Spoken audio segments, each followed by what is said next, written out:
Welcome to the NSPCC Learning Podcast. Domestic abuse always has an impact on children. Witnessing or experiencing domestic abuse can have a detrimental effect on a child's mental, physical, and economic well-being, and UK legislation now recognises children as victims of domestic abuse in their own right. By recognising when an employee or colleague is experiencing domestic abuse, professionals working in any sector can help keep children safe. In this episode of the podcast, recorded in July 2023, you'll hear 4 experts from the NSPCC Helpline's Domestic Abuse Project. Paddy, Sarah, Joe and Emily are going to discuss how to recognise signs of potential domestic abuse in a colleague at work, and what workplaces can do to support and safeguard employees who experience domestic abuse. I'll now hand over to them to introduce themselves. Hello, my name is Paddy Bent. I'm Development Quality Manager within the NSPCC Helpline, and I'm overseeing a domestic abuse project that's been funded by the COVID-19 Fund. And the aim of the project is to look at our capabilities, our capacities to really respond to the needs of victims and children in relation to domestic abuse and wider harms. Hello, my name is Sarah Clark, and I'm working as a domestic abuse practice advisor at the NSPCC, and my place of work and my base is currently Salford. My name's Emily. I'm one of the domestic abuse practice advisors based in Birmingham. My name's Joanne Walsh. I'm also a domestic abuse practice advisor and I'm based in Salford. So as part of COVID-19 Fund, we've been working within this domestic abuse project, and we're really fortunate in that we've been linking in with our own organisation and looking at how best we can support our own colleagues in regards to domestic abuse. And we have a domestic abuse policy within the NSPCC Helpline. Sarah, why do you think it's so important to have a workplace policy on domestic abuse? Well, Paddy, in the government review report, Workplace Support for Victims of Domestic Abuse, it recognised that having a workplace policy on domestic abuse can be really valuable, not just to employers, but to employees as well. And it should be embedded into wider organisational culture. I think the impacts of domestic abuse on victims and the children are often significant and very wide-ranging. The consequences of domestic abuse, and more so economic abuse for survivors, can include unemployment, lowered work prospects, and even destitution. And the long-term impacts on children, if the parents, do lose the job because of domestic abuse, can be devastating. It can result in families having to leave the home, lose the home, and ultimately end up in temporary accommodation. And that is really unstable for that family then going forward. It can result in children having to travel a long distance to school and back every day, and it can really change the social circle and impact emotionally on all the relationships. So it's not just the family and the person, the employee who is impacted by the domestic abuse. We've got to remember that children are also affected by the working parents as well and their experience of domestic abuse. So employers do have a key role in supporting their employees to allow them to be able to support their family and their children at home as well. Absolutely. So, it's key and essential. That was one of the things that we really wanted to ensure within our own organisation, is that we address the need to have a domestic abuse policy. But Joe, why is a domestic abuse policy such good practice to support those non-abusing parents and importantly, their children? With the domestic abuse policy, it is good practice to have that within the workplace to be able to support parents and their children. We know that children are seen as victims in their own right now within domestic abuse, and not witnessing, not observing, not witnessing. They are now seen as victims in their own right. We also know that when mums or fathers who are being abused and in that relationship, it's very difficult to be emotionally there for your child. You've got other worries. So it's very, very important. Having a domestic abuse policy that will set out clear guidance, not only for the victim, survivor and the children, but also for managers who'll be able to support consistently across the workplace for everybody. Managers will feel safe in the knowledge that support and advice provided to the worker is structured and up to date. Secondly, I think having a domestic abuse policy, it offers ideas of what practical support that can be offered to them. So, for example, having flexible working hours, if victims and survivors need to go to appointments such as solicitors. It can also provide carers leave, maybe giving a mobile phone for a safe device, because as we know, there's more and more gadgets and things like that now that people use, well, abusive partners can use to stalk and harass the partners. And it also allows the victims to read up on what they can expect when they go and speak to a manager and offers reassurance. You know, many victims feel frightened and overwhelmed when disclosing domestic abuse, and some are not even aware that they're in an abusive relationship. So, therefore, having a policy will enable them to gather the information, identify that they are in an abusive relationship, and be reassured that what they're doing is doing the right thing by reporting it to the manager. Yeah, we want people to feel comfortable coming forward Yeah, and having that reassurance. absolutely. Obviously, all workplaces are very different, but Sarah, what do you think would be some of the main things that should be included in a workplace domestic abuse policy? I think, firstly, Paddy, work and that work environment may be the only place where that person actually feels safe. So I think it's really important that we do take into consideration the environment and sort of what options are available and open to them. I think we would need to, obviously, as with any victim and survivor of domestic abuse, once we receive that disclosure from a staff member, we would need to look at risk and safety. That's an absolute priority. So we would support and look at a risk assessment. So that can include, what does travelling to work look like for you? Where do you park your car? Do you come on public transport? Do we need to change that routine a little bit every day so that it's not readily available, or people can't actually stalk and harass you? And if there's on-site security within the workplace, ensure that they are aware of the perpetrator's description, any vehicles that they may use that may approach the building that are associated with the perpetrator.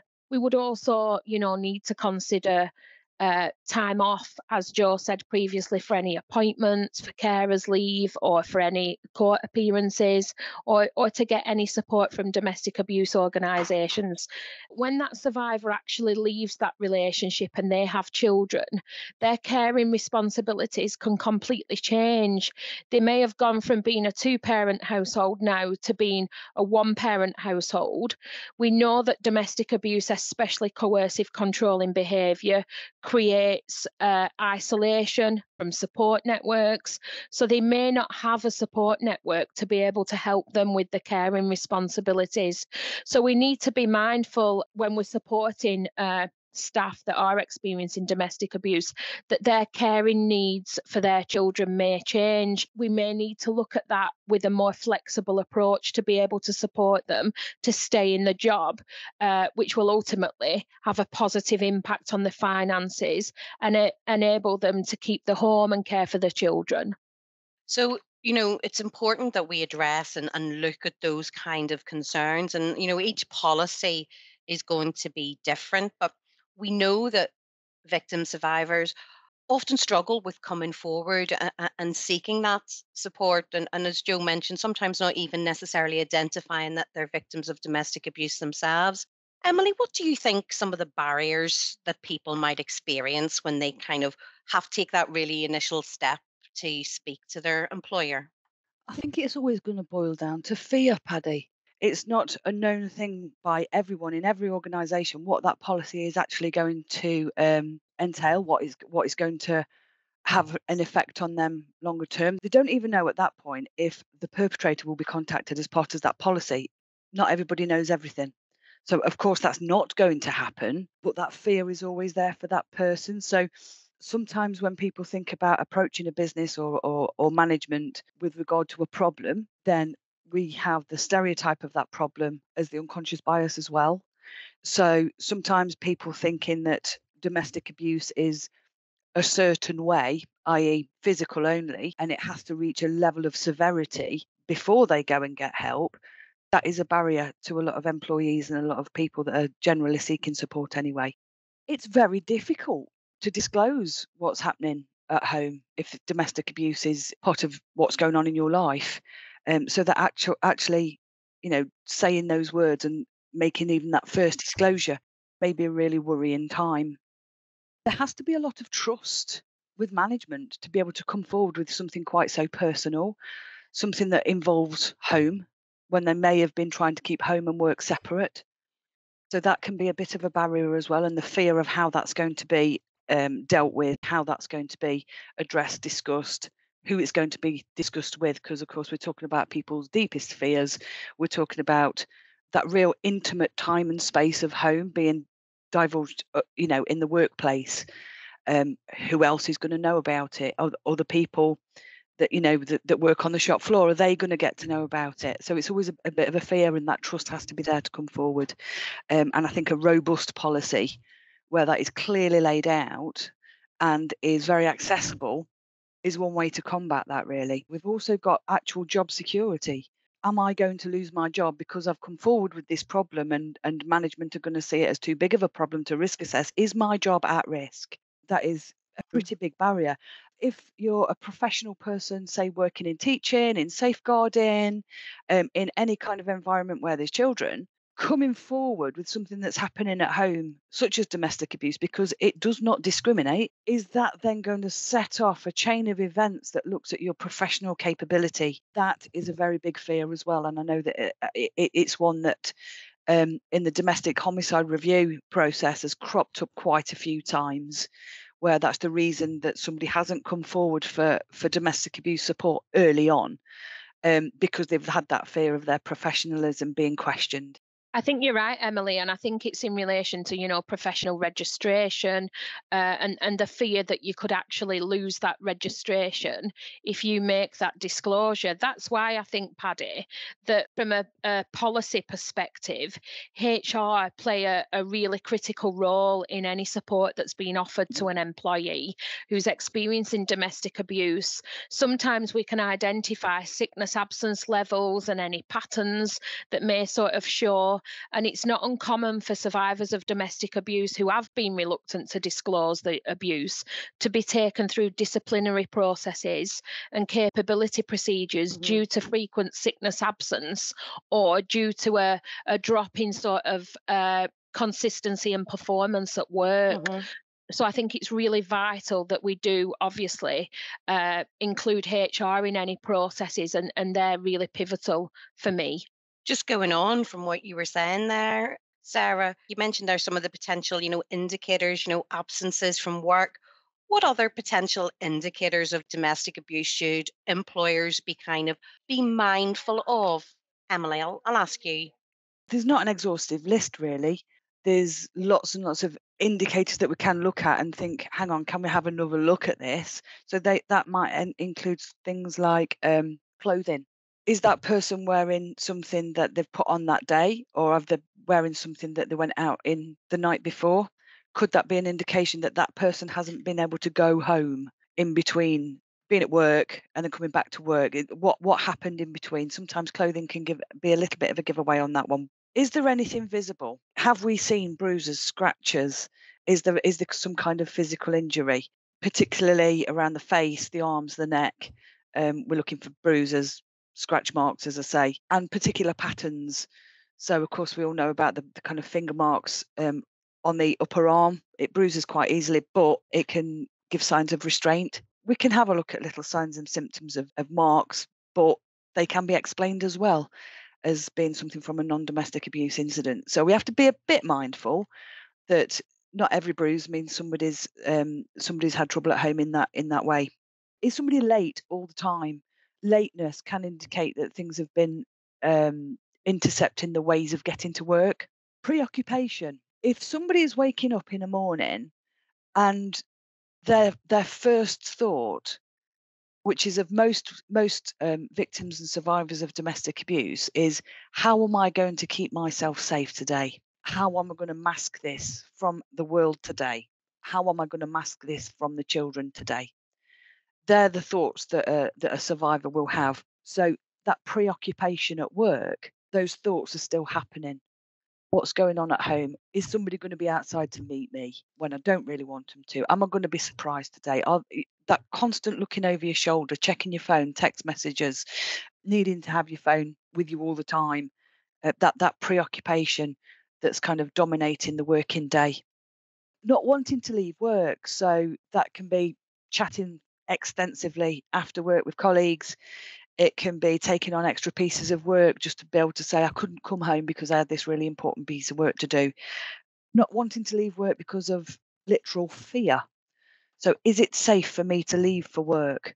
And again, that's something that we need to look at when we're developing the risk assessment part of the policies for domestic abuse in the workplace. Changing behaviours, much like children, really. We notice changes in behaviours in people that we're used to seeing and used to working with every day. So that can be like an emotional change. Somebody's extra tearful at the moment, or somebody's extra stoic or staunch at the moment, not really wanting to talk about anything other than absolute work, or want to talk about absolutely everything and anything as a distraction from that preoccupation of what's going on at home. We can get over explaining and oversharing.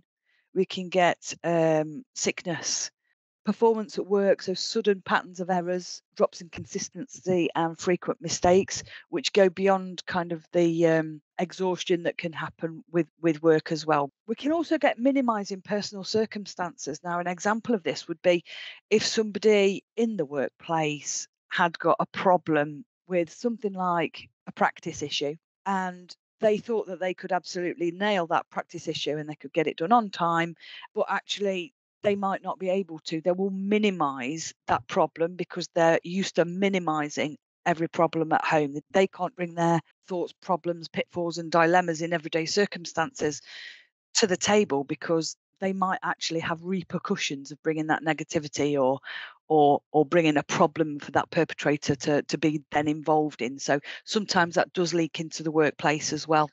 So there's quite an extensive of list, and it's really important that we're mindful of, of these signs and symptoms. How do you feel colleagues should respond to those incidents of domestic abuse? Obviously you're all highly skilled domestic abuse practitioners, but how would you advise employers or colleagues to respond if somebody made a disclosure of domestic abuse? I think that answer's twofold, to be honest, Paddy, because a disclosure to a colleague, I would hope that that colleague would act in pretty much the same way as management, but direct them to management, because then that's how the policy is going to be activated and that envelope of support can be initiated, really. But I think the first thing that we always need to do is give acknowledgement. Thank you for telling me your story, and I feel quite honoured that you've been able to tell me about this. And let's see what we can do. I believe you. That validation of somebody's experience is probably one of the biggest tools that we've got in the domestic abuse world, is validating that person's thoughts, feelings, and experiences of what has happened to them. Being supportive. So that might look practically like, you have that conversation where you say, thanks ever so much for coming to me with this. I feel quite honoured. Do you want to go and get a cup of tea and talk about this, or kind of make another safe space, safe area where that disclosure can happen, and that discussion can happen about, okay, these are the people who might be able to help us, and management and the kind of system involved being one, respecting that person and that person's decision, because at that moment of that disclosure, that person is the absolute expert of their situation, and we do need to respect that and listen to anything else that follows, which brings me on to the why do you not just leave question that often gets asked. There's a non-exhaustive list. There's hundreds and thousands of things that could go on that list of why do you not just leave, and it's not a very helpful question. So if we can absolutely avoid that at all costs, then that'd be really good. You're right, Emily. Managers do sometimes struggle with what to ask, what not to ask. And sometimes, managers, this may be the first time they've ever had to manage a situation where domestic abuse has been brought to their attention. And sometimes people are frightened to say the wrong thing or not the right thing. And we shouldn't be avoiding asking questions to be able to support our colleagues and our employees. But Sarah, what kind of questions do you think a manager can ask about domestic abuse? What would be a good starting point? I think you're absolutely right, Paddy, and it can be quite daunting for some people when they receive that first disclosure. I think what's really important, firstly, is that we at all times are sort of person-led. We're led by that person because trauma impacts everybody completely differently. And we need to be person-centred and showing an approach that sort of acknowledges that that person has been through trauma. So it can be something as simple as saying, "Are you okay?" Or "How are you doing at the moment? Is there anything you'd like to discuss with me? I've noticed recently that you don't seem yourself. Is there anything that you want to talk about?" And really sort of showing that we're coming from a really supportive angle, showing concern for the person's well-being and looking at it from that angle. And again, person-led and person-centered. What can I do to support you? What support can I give you? What is it that you need from me at the moment? And, do you feel safe? Underpinning all that and, what questions can managers ask? What presentation can somebody that's disclosing domestic abuse come with? I think what we need to be really mindful of is that at all times we're creating a safe, calm environment for that person where they can then make a full disclosure if they feel they want to. I think in a really open office, quite chaotic at times environment isn't the right place. We need to have that safe space within work where we can chat to that person. Really is essential that managers also feel supported to be able to do this. And, organisationally, we want to be able to support our team to do that. Jo, what kind of training is available out there for managers on the subject of domestic abuse? Managers can always contact the local authority, Paddy, the local safeguarding board. There'll be advice there, on training and stuff like that. Safe Lives, Refuge, Women's Aid, or alternatively, I would recommend contacting our helpline. Our staff are absolutely brilliant at the advice that they give. An example of this was I was actually on the helpline last week, and a manager phoned up with worries and concerns of one of his employers who disclosed domestic abuse.